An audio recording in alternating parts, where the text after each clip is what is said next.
Good morning. Good morning. The chime of the bell beckons us into sacred time. Welcome to the First Unitarian Universalist Church of Houston, where we widen Love's Circle by honoring the inherent worth and dignity of all. We extend a heartfelt and inclusive invitation to join us today in meaningful worship and in service to our world. Buenos días y bienvenido a esta comunidad donde ampliamos el círculo del amor honrando el valor y la dignidad inherentes de todas. We greet all those who join us this morning. We hope those watching on the live stream will fill out an online attendance form and refer to the many announcements in the online order of service. We ask those here in person to take a moment after the service and introduce yourself to someone you may not yet know. Now please join Savannah, who is our new music intern, who will lead us in our first song today.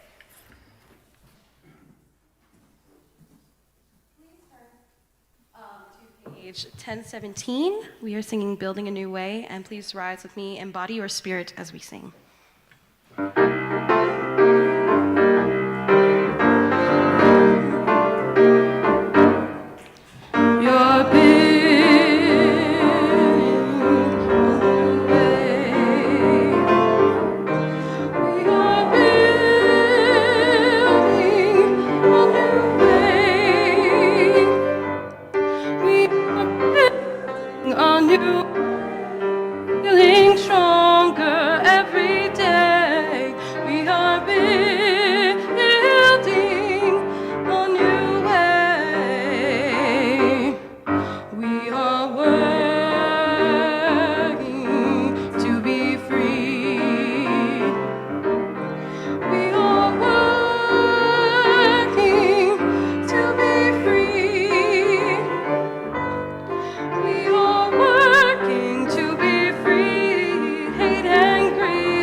The Spaniard Benventura Durruti once said, "We carry a new world here in our hearts."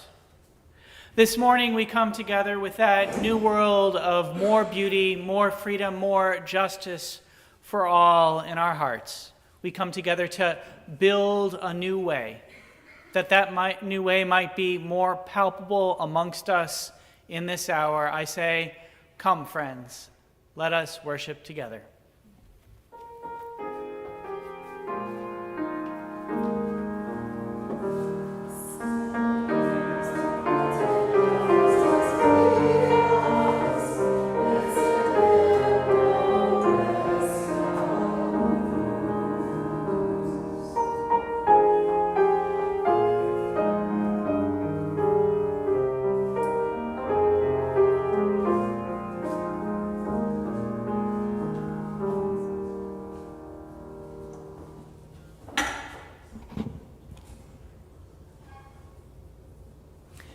Please find the words printed in the order of service to recite our congregational covenant. Love is the spirit of our congregation. Service is our prayer. To dwell together in peace, to seek truth in love, and to encourage one another. Thus do we covenant.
My name is Yeglin Elizabeth, and I'm doing the Time for All Ages today.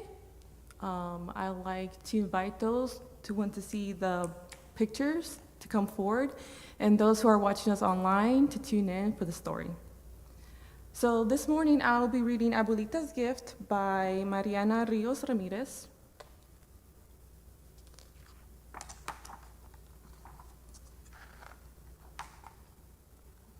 Julieta peeked inside the ofrenda boxes. Her eyes twinkled with the sight of La Catrina and papel picado.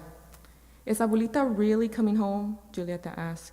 Yes, Mama replied. Our ancestors' souls will visit us on Dia de Muertos. Julieta beamed. She couldn't wait for Abuelita's arrival. Julieta and her siblings helped set up the ofrenda. What are these? Mario asked. Momentos, Julieta answered, to tell stories about our ancestors, so we always remember them. Papa picked up a spool of burgundy thread. Your bisabuela Cuca loved sewing dresses. And this? Mario asked. Abuelito Jose was a pilot, Lola replied. As Julieta listened, she had an idea. She'd find a special gift for Abuelita, one to make her smile and show how much she was missed. Julieta recalled moments with Abuelita. She remembered Abuelita's wrinkled hands lacing delicate flowers into crowns they wear, pretending to be princesses. That's it, Julieta squealed. She tried weaving a crown, but as she put away the flowers, Julieta heard chirping out the window. It reminded her of birdwatching with Abuelita. That's it, Julieta squealed. She tried folding an origami bird, but Julieta felt lost. With Dia de Muertos around the corner, she was running out of time and ideas. Deep down, Julieta knew what she and Abuelita loved most was dancing. They'd stomp their feet to the rhythm of harangas and sway their dresses side to side like ocean waves. Dancing together created a world of their own, one filled with warmth and joy. Julieta's eyes teared up as another memory came to mind. The day she stopped dancing and packed everything away. Without Abuelita, twirling to La Bamba wasn't fun anymore.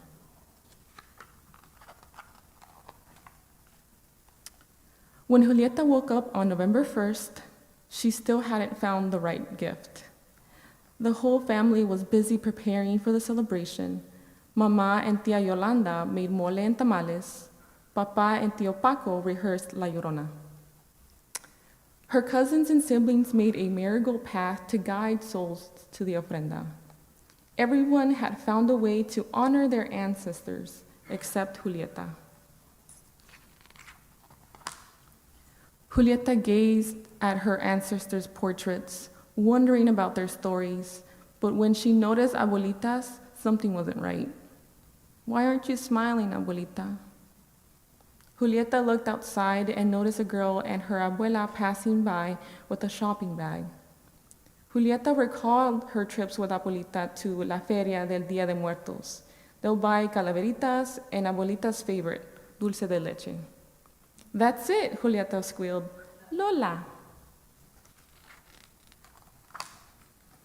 La Feria del Dia de Muertos vibrated with colors. Candies, chocolates, and calaveritas memorized visitors. La música and the joyful hum of the crowd created a festive mood. But for Julieta and Lola, it didn't feel as magical without Abuelita. And when they arrived at Doña Carmen's, dulce de leche were sold out. Once back home, Julieta sat by the ofrenda. I really tried, she cried. You don't look like the abuelita I remember. Your smile always made me smile. I'll fix this, Julieta said. Julieta rushed upstairs. Holding her breath, she opened her memory box. Inside, she found dance shoes, a lace fan, hair combs, and photos. "That's my abuelita," she said. "You smiled the brightest when we danced." Julieta closed her eyes and twirled, and in that moment, she felt abuelita dancing next to her. "That's it," Julieta whispered. Later, the celebration began. Julieta and her family enjoyed arroz, mole, and pan de muerto. Like always, the grown-ups told stories about ancestors, but this time, Julieta offered a surprise of her own. "Dancing was abuelita's gift to me," Julieta said. "Now it's mine for both." As her family cheered, Julieta tapped and waved her dress. She found the perfect gift within herself. With every twirl, she felt as if abuelita's hands held hers. And in her heart, Julieta knew as long as she danced, her bond with abuelita would live on forever. That's the book.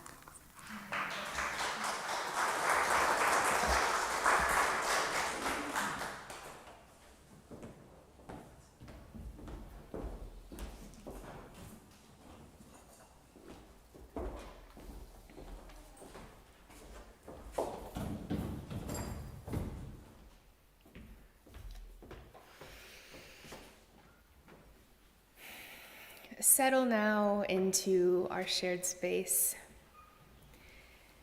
Notice the chair holding your body, fully relaxed and fully present. Notice where you may be holding tension in your body, maybe your brow or your jaw or your shoulders, and take a breath and let that go. Imagine the sun peering out from behind a cloud, warming your skin, washing over you. Allow your breaths to move in and out naturally. Make them as deep as you need them to be right now. And extend gratitude to the natural rise and fall of your body.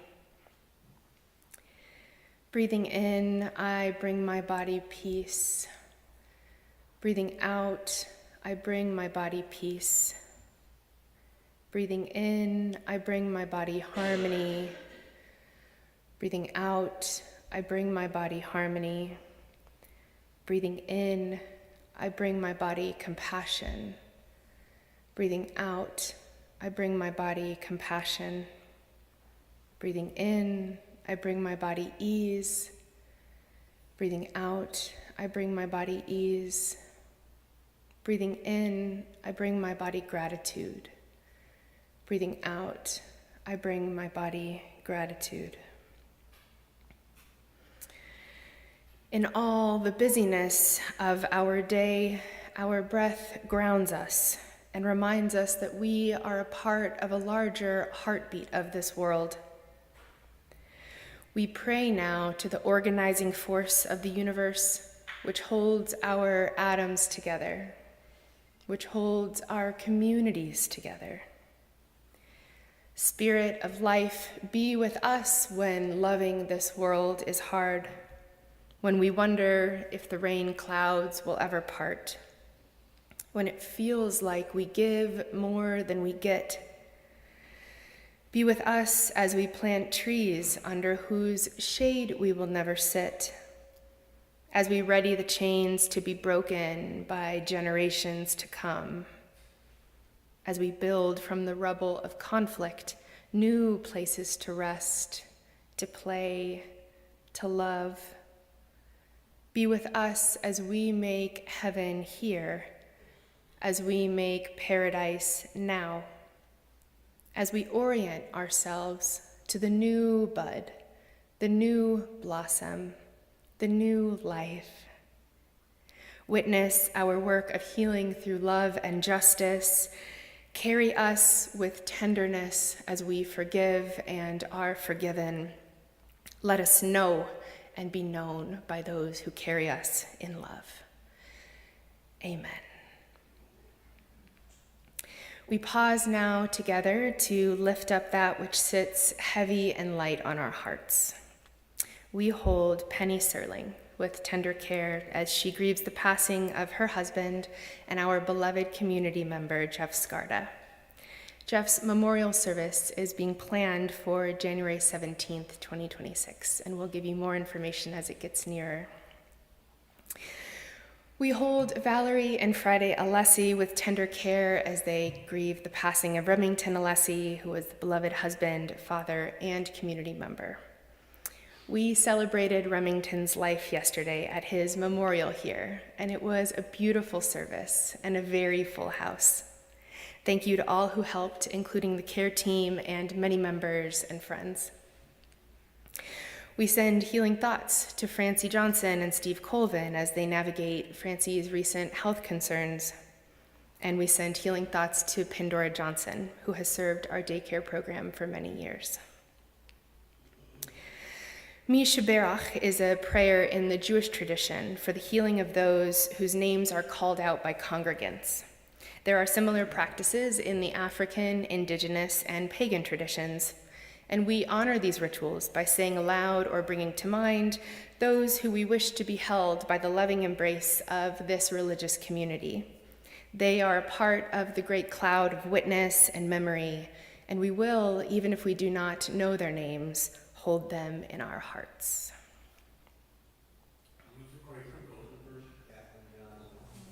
William Sampson and Kenny Wiley.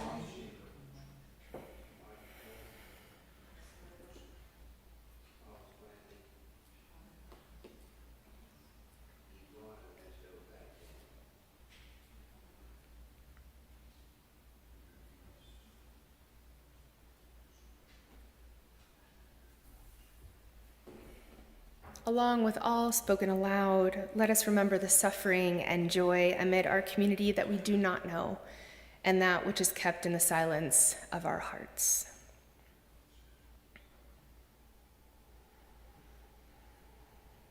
We pause now in awe and wonder of the beauty, diversity, and mystery that is life.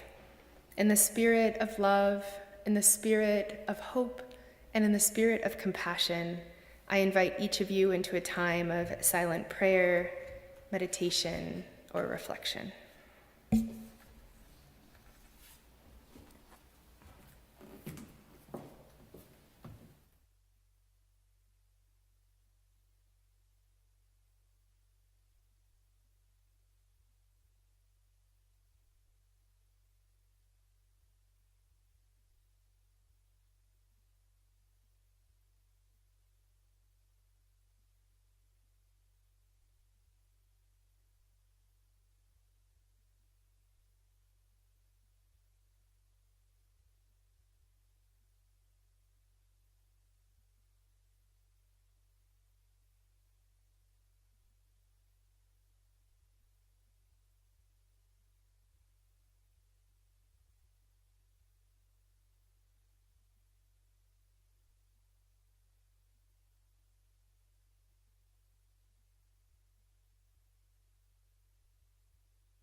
Typically, we share our morning offering with an outside organization that shares our Unitarian Universalist values.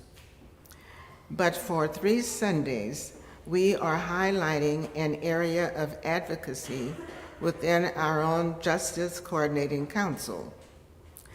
This week, we are sharing our work around public education. Our UU value of pluralism celebrates that we are all sacred beings, diverse in culture, experience, and theology. We covenant to learn from one another in our free and responsible search for truth and meaning. Here to tell us more about our public education work is Ruth Hoffman-Lack.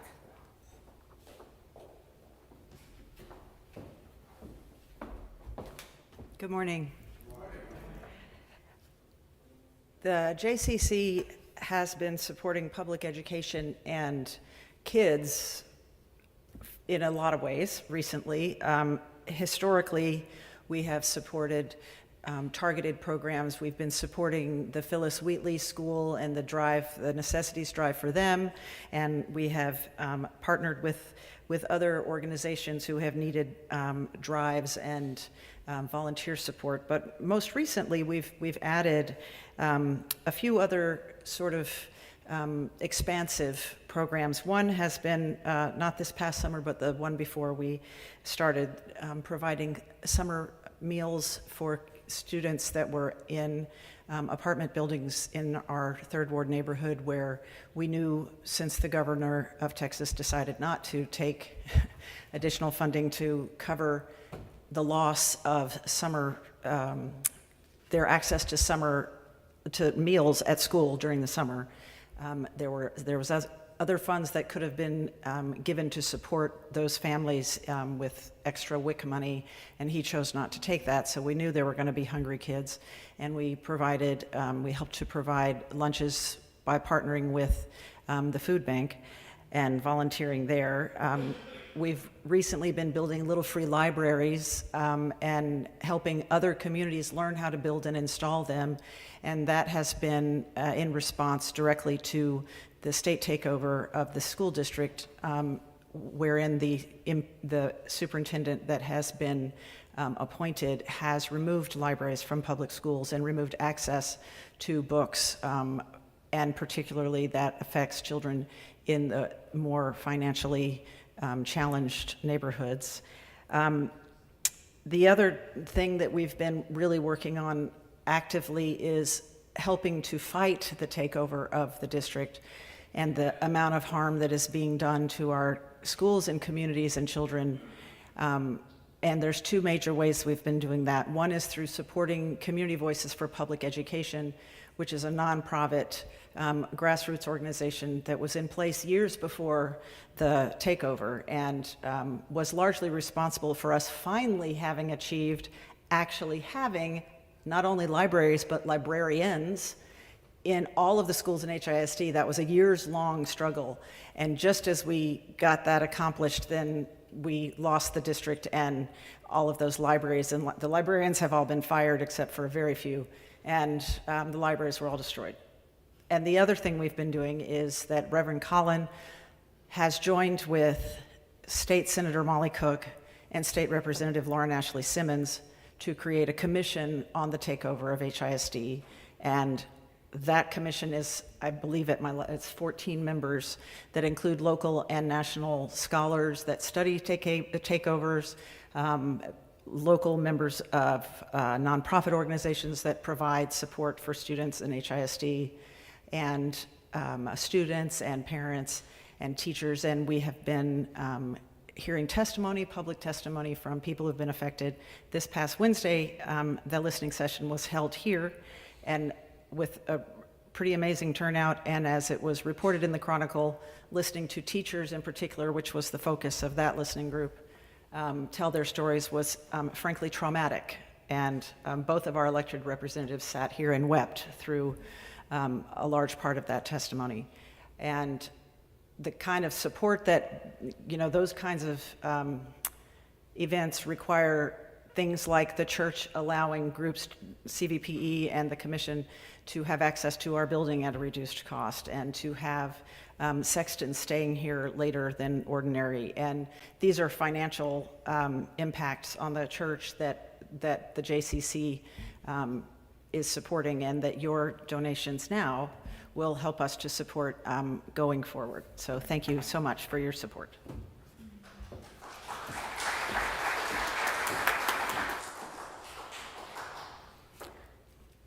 Those in our sanctuary will find the instructions for text giving in the order of service, and those watching the live stream will see the instructions on your screen. Our regular Sunday morning offering collection invites us to weave a tapestry of love and action. We ask you to give generously. An offering will now be gratefully received.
Please join with me in the words to dedicate our offering found in your order of service. To the work of this church, which is weaving a tapestry of love and action, we dedicate our lives, and these are offerings.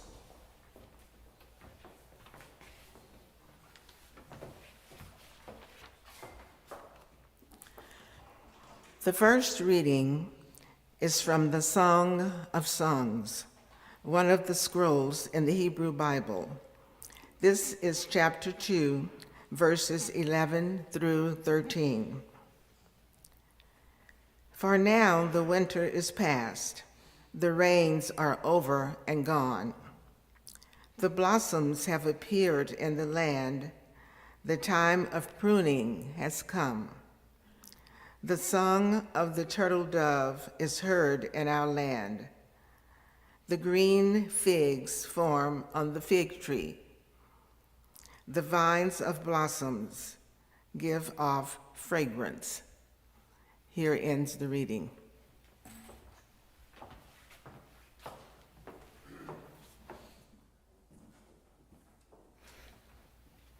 The second reading today is from Paradise Extended by Natalie Rose Richardson.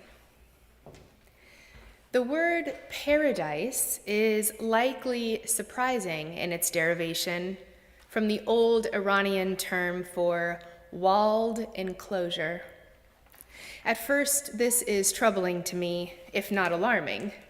I consider the white sand beach that is America's current commercial image of paradise, and I struggle to understand how, if we started at a walled enclosure, we arrived here. I think of walls, which make me think of closed doors, and that old story that I heard growing up, there's no room in the inn. And when I think of there being no room in paradise, I imagine an exclusive resort beach overcrowded with sunburned, scantily clad people. A raucous crowd like Lollapalooza's, where only those chosen ones who shelled out for expensive tickets have earned their place within. What do we mean when we speak of paradise? Do we know? Have we always known that when we speak of paradise, we are summoning an ideology of barriers? On further reflection, it seems almost obviously so. Most ancient and present conceptions of paradise exclude particular immoral or unworthy people, pariahs, the marginalized, the evil, the tainted. The white sand beach is not accessible to everyone. If it were, would we not all be on it? Paradise, as we euphemize it now, is a place other than where we are, a place walled off from our earthly quotidian struggles, accessible only once we've done something to earn our place there. But who builds the walls of paradise? Who decides what and who will lie within, and most importantly, perhaps, outside? What constitutes paradise, the landscape architect Ian H. Thompson writes, has always depended on the prevailing conditions. Herein ends the second reading.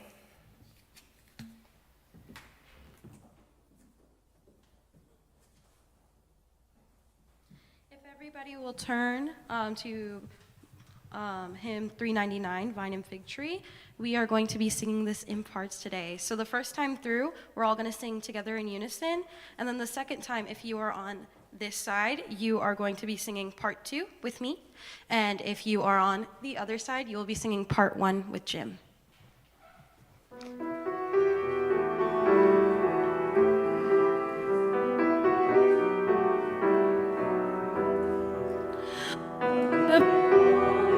Vine and fig tree shall live in peace and unafraid, and everyone neath the vine and fig tree shall live in peace and unafraid. And into Colchester their swords nations shall learn war no more, and into Colchester their swords nations shall learn war no more. And into Colchester their swords nations shall learn war no more. And into Colchester their swords nations shall learn war no more.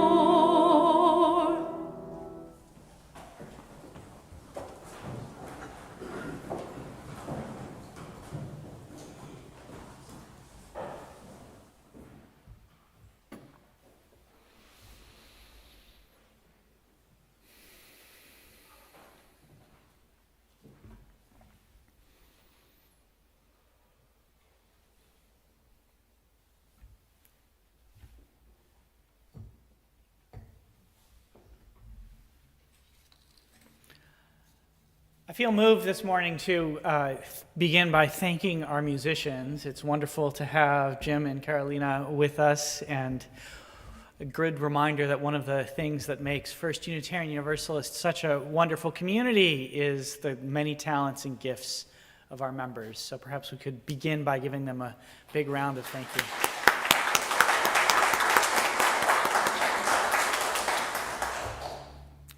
Now, earlier this week, as Ruth mentioned a moment ago, in our sanctuary, we witnessed a collision between the politics of cruelty and the politics of care. If you attended the listening session on teacher experiences under the state takeover of HISD, you probably witnessed it. Alternatively, you might have read about it in the Chronicle. Either way, here's what happened. The Commission on the State Takeover of HISD, which I'm a co-chair of, created a space for students, parents, and teachers to share about what our public schools are like under Superintendent Mike Miles, which is to say, under Governor Greg Abbott. We're gathering data so that we can understand why both students and teachers are fleeing the district.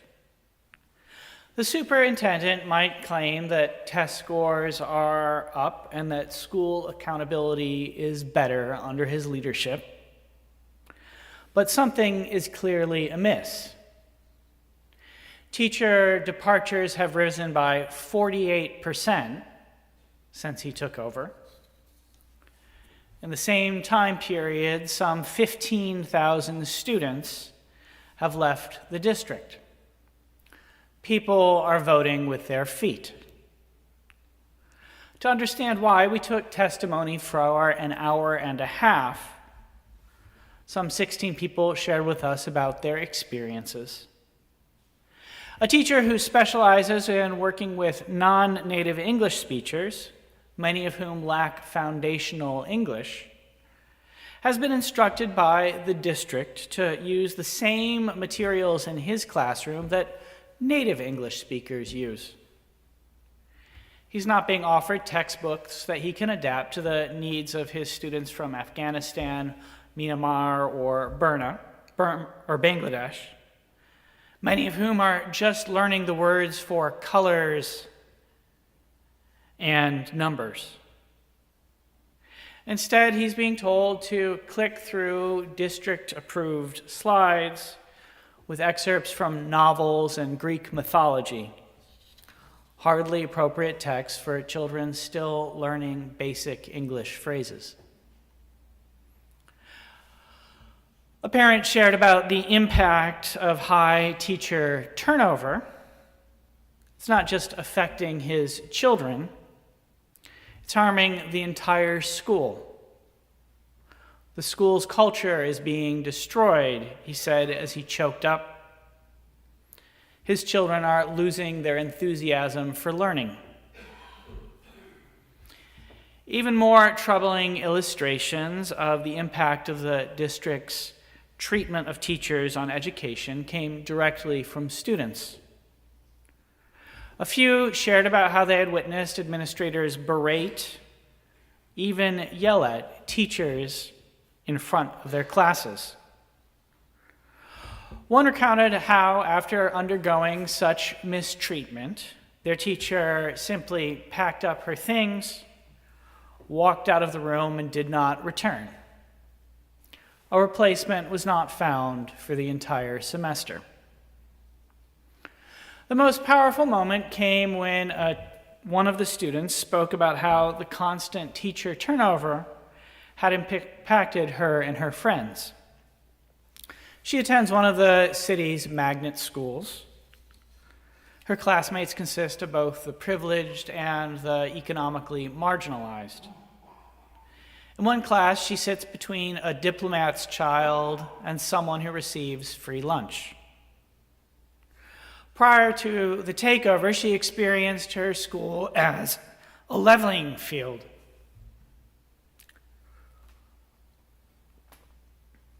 It was a place where both of her friends had the opportunity to succeed. That is no longer the case. Teacher consistency was key to equalizing opportunity. Students could rely upon teachers who they met in freshman or sophomore year to mentor them through the college application process. But, she told us, since Miles came on, the majority of her teachers had been bullied out of the school by his administration. It was obvious that it was going to impact her friend who received free lunch a great deal. The diplomat's child, on the other hand, well, he was probably going to be fine. She started sobbing, I doubt there was a dry eye in the entire sanctuary. Imagine if that had been your educational experience. Inadequate materials, constant faculty turnover, students witnessing adults bullying other adults. I've not even talked about the buildings without adequate air conditioning, teaching to the test, or any of the other distressing things that are going on in HISD right now. Consider how you would have been impacted by such an educational environment. Would you have achieved all that you have achieved in life? I'm in awe of people, including some of you, who have overcome such educational adversities. I doubt that I would have. I spent my school days in one of Michigan's better school districts. I had consistency. Teachers rarely left. My younger brother had most of the same teachers that I did. We read whole books, got plenty of individual attention. There were special services for students who needed them. Severely dyslexic, I was in that latter group, and I am lucky to have had such things. I did not learn to read until I was 8. Decoding text only came to me because my elementary school had an excellent special reading teacher. She worked with me one-on-one each week for an hour for years. I was exactly the sort of student whose needs are being ignored under Mike Miles. I tremble. I tremble when I imagined how I would fare under a school district that he appears to be dismantling. I suspect that more than a few of you tremble as well. State Representative Lauren Simmons, one of the commission's other co-chairs, named what is going on perfectly. It is torture. It is trauma, she said. It appears to be systematic child abuse. I'm not exaggerating. We keep hearing about how children are receiving AI-generated materials that are filled with errors. Teachers are expected to somehow correct these errors, and they're copious, and I'm being sarcastic, extra planning time. No one knows what the long-term learning outcomes are for students who are expected to learn from algorithmically generated worksheets. It is an experiment. Under Miles, which is to say under Greg Abbott, the district is experimenting with children's education. They are experimenting on children without parental consent, systematic child abuse. Given the lack of credentials of the district's leadership, Miles has exactly 0 degrees in educational administration, policy, or instruction. This experimentation is perhaps not surprising. I'm certain that it would not pass the Institutional Review Board of any university with which I have ever been affiliated. Yet it seems to be being implemented on thousands of children with who knows what long-term consequences. It is an awful example of the politics of cruelty. An element of such politics is worth naming. It is the inability to, or the refusal to recognize a value that we Unitarian Universalists hold central. We assert that every person is inherently worthy and has the right to flourish with dignity, love, and compassion. The politics of cruelty are based on an inability to recognize the truth of this claim of radical human equality. We do not say that this person is inherently worthy and that person is not. We say that everyone is inherently worthy. The politics of cruelty, in contrast, rest upon a failure to recognize that we are all just, in the words of the great W.E.B. Du Bois, ordinary human beings.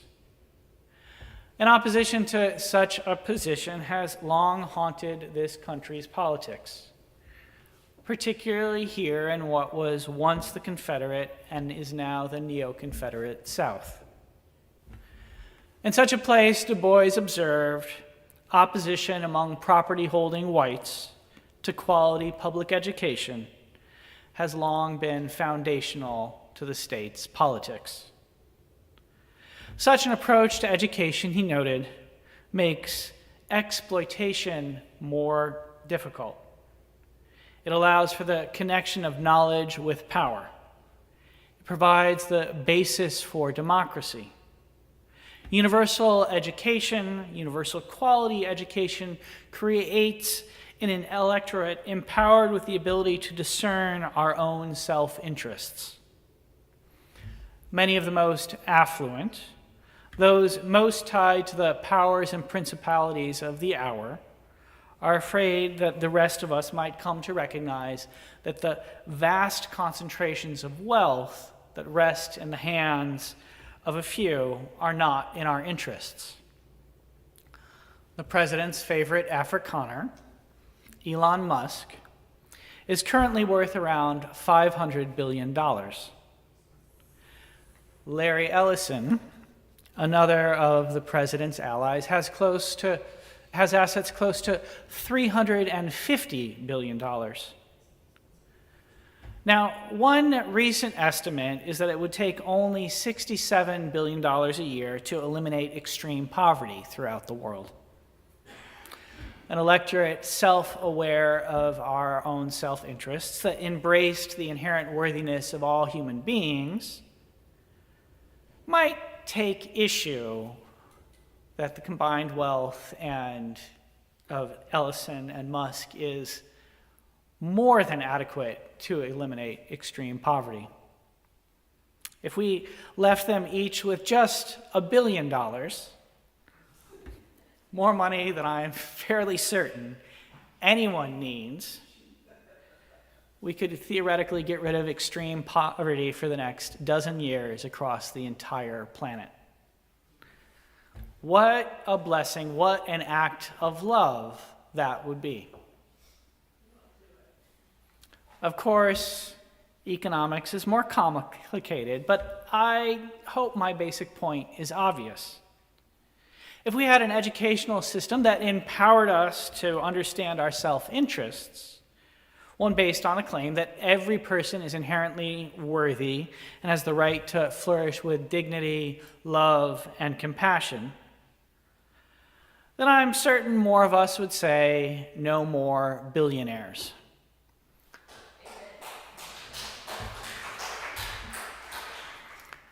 No more billionaires. In the face of the politics of cruelty, our faith challenges us to create a politics of care. Just as a politics of cruelty is based upon a failure to recognize everyone as inherently worthy, a politics of care upholds each person's inherent worth.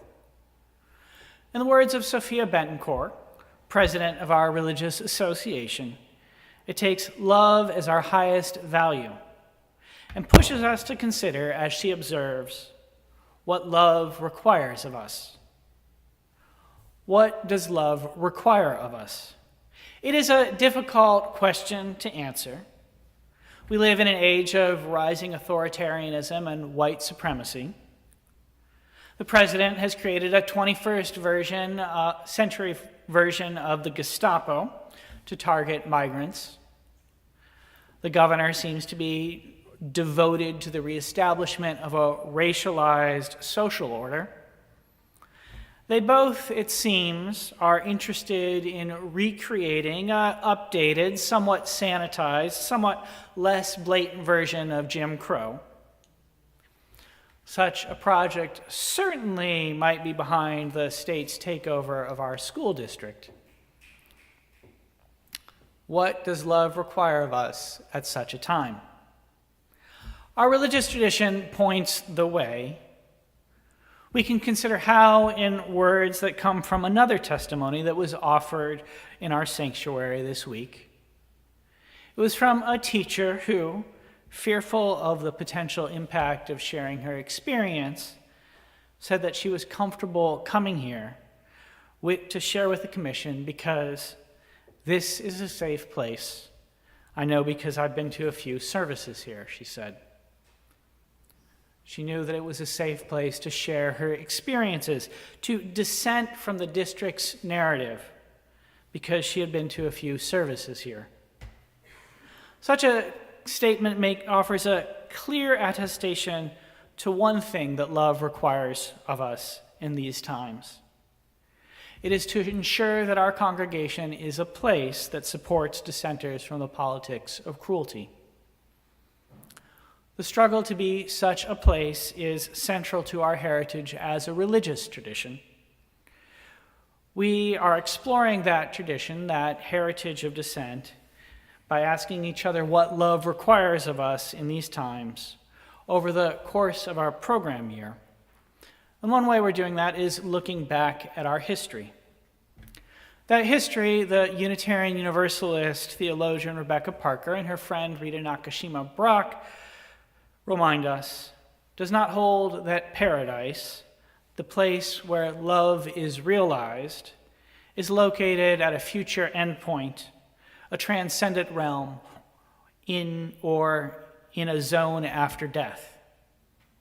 It comes when we recognize that we already live on holy ground, in the presence of God, or whatever you might name the Most High, surrounded by the communion of saints. Our spiritual challenge, they continue, is to embrace this reality. Our spiritual challenge is to embrace this reality. Some of Brock and Parker's most significant theological work has been to uncover how the early Christian church was devoted to empowering people to recognize that they already live in paradise. The first Christians, they observed, understood that God blessed the earth with the breath of spirit. The planet is infused with such divine inspiration, for inspiration was originally understood as the act of breathing into. The plants, the animals, the vast greenery of the carbon cycle, the breath of spirit, the breath of life, inhaling, exhaling. Genesis depicts God breathing into this to get that respiration that we all share started. A blessing that we are caught up in for the balance of our lives. A blessing that we are caught up in even afterwards as our bodies return to whence they came. I sometimes name opening ourselves up to this reality as undergoing the resurrection of the living. Coming to understand that we live in a world already blessed by the Spirit of life, the opportunity to wake up to the world as it is. Such a resurrection of the living calls us into the politics of care and calls us to oppose the politics of cruelty. And yes, it also calls us to remember that after the rains come, as the ancient text says, the blossoms have appeared in the land. The time of pruning has come. The song of the turtle dove is heard in our land. The green figs from the fig tree, the vines and blossom give off fragrance. We are surrounded, that long gone religious teacher wanted us to know, by beauty. Our task as a religious community, when we consider what love demands of us, is to nurture that beauty in our hearts and in our world. This is what Christianity taught in the first centuries of that religion. Eventually, though, the story changed. Through historical events like the Council of Nicaea or the Crusades, Christian theology came to proclaim, not as Jesus said, "Today you will be with me in paradise," that our task is to open up to the beauty of the world, but instead came to proclaim that beauty is found in the next world. This world is not my home. I'm just a passing through. My treasures are laid up somewhere beyond the blue, is how one hymn summarizes this viewpoint. Our Unitarian Universalist theology has its origins in part from dissenting from such a celestial vision of paradise and trying to return us to a terrestrial vision. It's one reason why I was delighted when we had someone share that they felt safe testifying here. It suggested that this is a place where, at least on our best days, love is present. That presence of love, that feeling of paradise, was present here yesterday, too, during Remington Elise's memorial service.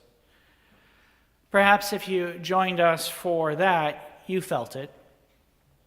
For a few hours, our sanctuary and fellowship hall were filled with people, punk rockers, anarchists, activists, radical lawyers, Pan-Africanists, modern rebels unto Caesar, who were devoted to countering the politics of cruelty and building a more beautiful world. The vast majority of them do not regularly attend First Unitarian Universalist. Too often, our congregation has treated the paradise that we offer, the place that love has been realized, as related to the old Iranian term for walled enclosure. The word paradise, writer Natalie Rose Richardson warns, contains an ideology of barriers. We adopted the eighth principle, which commits our congregation to build a diverse, multicultural, beloved community by our actions through accountably dismantling racism and other oppressions in ourselves and in our institutions, in the hopes that we could deconstruct some of those barriers. In my last conversation with him, Remington told me that what he wanted more than anything for our congregation was to do that work of removing those barriers so that in these times we might live into becoming a truly multiracial, multilingual, multicultural religious institution. His vision of love included inviting into our communion his rich collection of friends and comrades. What does such a vision of love require of us? If we're serious about nurturing paradise in this world, creating more beauty among us, it is a question we must take seriously. Richardson challenges us to remember that most conceptions of paradise exclude particular immoral or unworthy people, pariahs, the marginalized, the evil, the tainted. How must we change ourselves to widen love's circle and cultivate a paradise for all? One way we do so is to continue to offer our sanctuary as a space where the politics of cruelty are confronted by the politics of care. Another is through the hard work of removing the barriers to our communion. Now, I'll not pretend to know fully how to do so, but one of the wonderful things about serving as your settled minister is that no sermon is a final statement. Each text I offer is but a part of the great ongoing conversation that is the First Unitarian Universalist Church of Houston. In the coming months and years, I have faith that we will work together to name and remove the barriers that sometimes prevent this congregation from being what Quillen Shin, our first preacher, envisioned it might be, a paradise, a pleasant, happy place for all, so that we might do all that we can to lean into the politics of care and lean away from the politics of cruelty, restore our school district, and transform our communion to wake up to and treasure the paradise in which we already live and which we are called to nurture. I invite the congregation to say, Amen. Amen.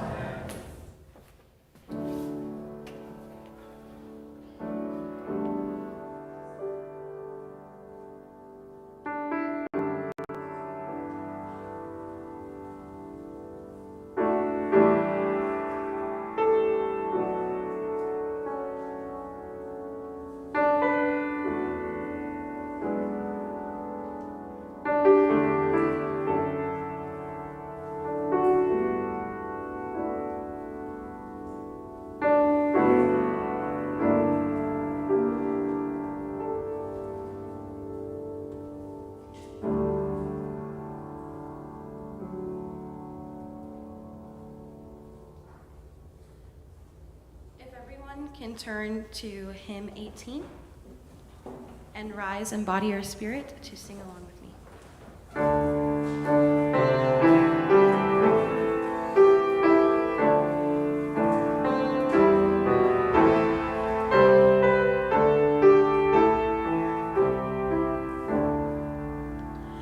What wondrous service is, oh my soul, oh my soul.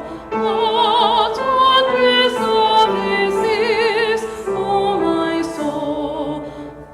What wondrous service is that brings my heart such bliss and takes away the pain of my soul,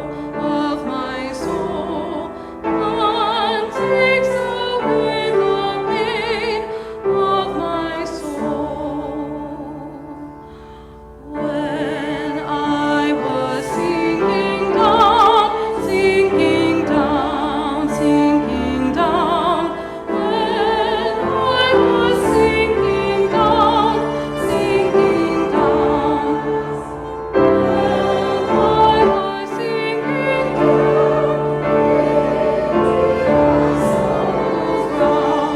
friends to me around. Oh my soul, oh my soul.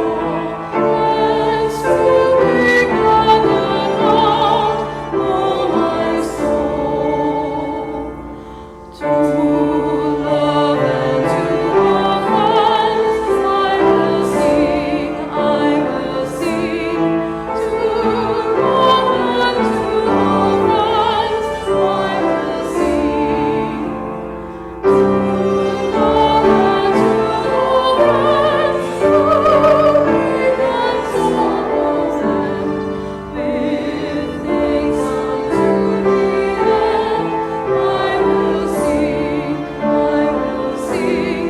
With thanks unto the end, I will sing.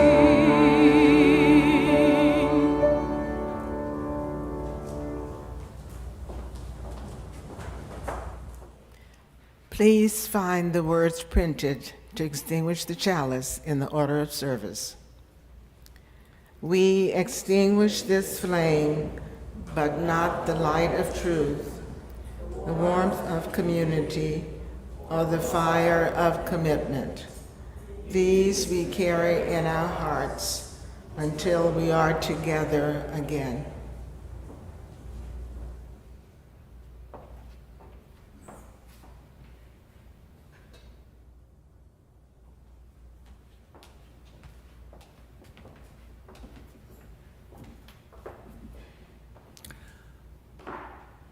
Let us leave this place conscious of the unfolding beauty around us and the divine spark within us. Go in peace, go in love. May our lives be a blessing. Amen.